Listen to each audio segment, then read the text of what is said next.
Hello, everyone. Welcome to this end of the year edition of the Cloud Foundry Cap Call. My name is Ram, and I will be sharing a few insights today from what has been going on with the community and just get some discussion going about what to look forward to in the future and what has transpired this past year. So, welcome to this edition of the Cap Call. First up, the significant community updates from the year were that we had the first sort of elections after we had the inaugural TOC. So, like for the first time, we created a policy for rotating members within the TOC, and we had an interesting subset of members replace one another. Um, so David Stevenson and Jan von Lowenstein were replaced by Ruben and Behan. It was a nice rotation in terms of getting someone from VMware and someone from SAP maintaining the balance. And we also elected Andy Hunt from the gov.uk PAS team, who is also the TOC chair, um, very embarrassingly, whose name I forgot to include on the slide. Other big updates for the year were that we got a new member for the governing board. So Craig McLucky unfortunately had to step down, and in his place, we now have Catherine McGarvey from VMware, who is also the chair of the governing board.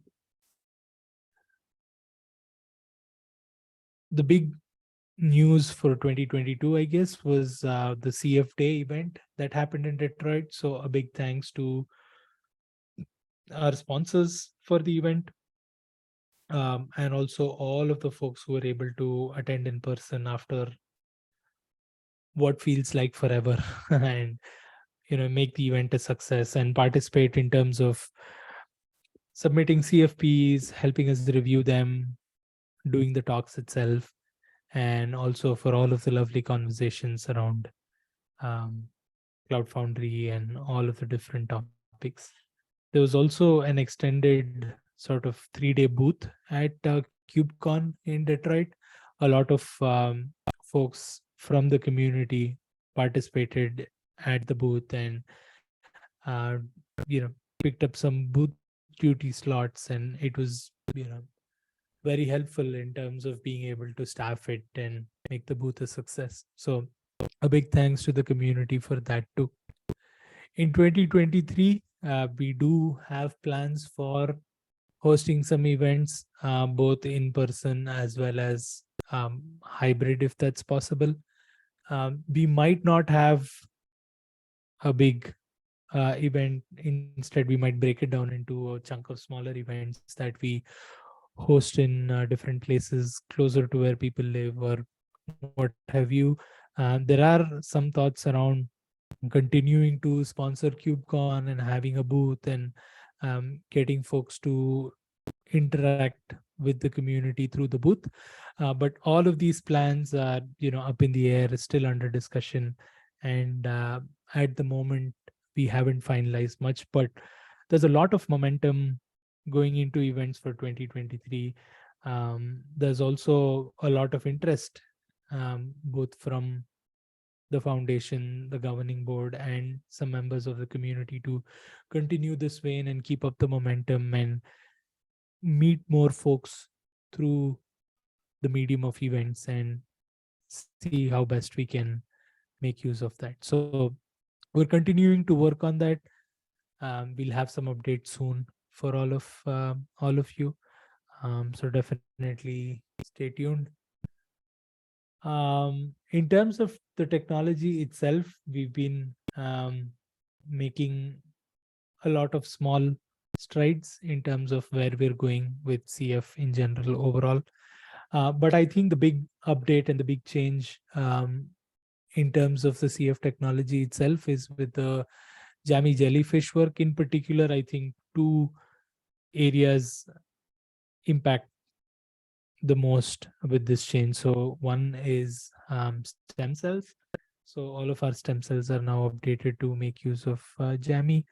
And the other area or the other working group that had the most impact was Paketo build pack. So Paketo now offers like a Jammy um,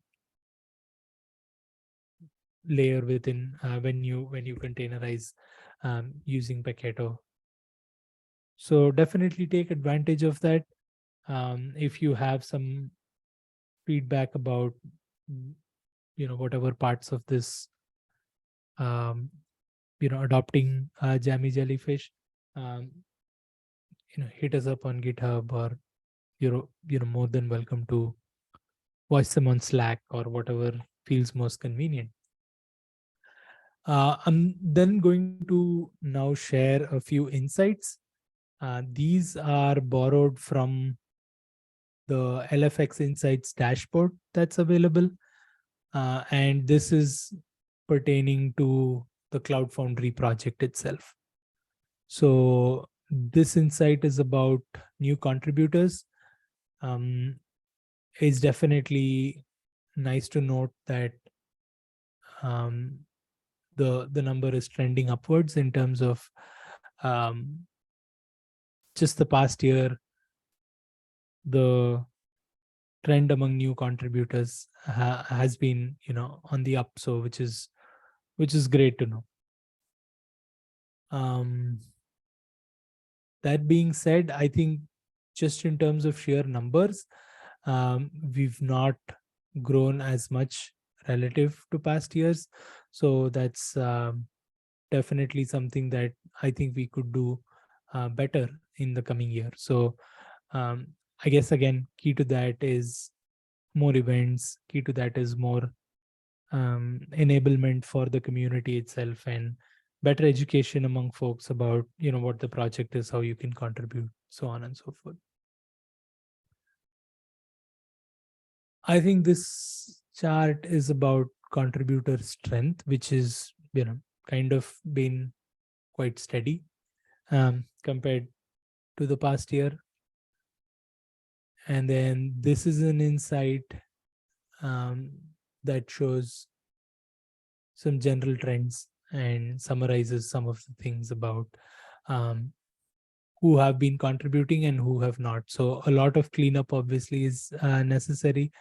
We do see a red bar that's growing slightly smaller in size, so which I guess is somewhat good. So something to keep note of. Um, Again, this is another chart that I think is about commits and unique commits, and it breaks down just the total commit activity. And I think we are holding rather steady in terms of our volume, and you can see that in terms of the percentage growth and things like that. And then I think one of the things that is a reflection of the health of the community is how soon we're closing issues and how active the community is in terms of keeping um, the GitHub issues up to date, and how active they are in terms of managing that. And I think the community has been doing a good job overall in terms of um, you know closing issues out, discussing them, and cleaning them out as is necessary, and keeping things from going stale. So yeah, a nice pat on the back. And obviously there's we could do better, I guess, but I think it will continue to be a theme going into the new year in terms of being proactive and efficient in terms of getting all of the issues closed and things like that. So yeah, those are the few things I had that I thought we should discuss and felt pertinent to share with the community. So generally, big thanks for all of your participation in the past year, and I really look forward to working with the community in the next year, and putting up some great stuff. There's a lot of things to look forward to in terms of projects, in terms of the events, and in terms of new training material and other things that we are working on right now. And so, yeah, it's really a fun time to be part of the CF community, I guess. And um, hopefully we can have a very successful year to come. So unless anybody had any questions, I'm just going to hang back for like a minute or two. But otherwise, have a wonderful year ahead, and thank you for being part of the Cloud Foundry community.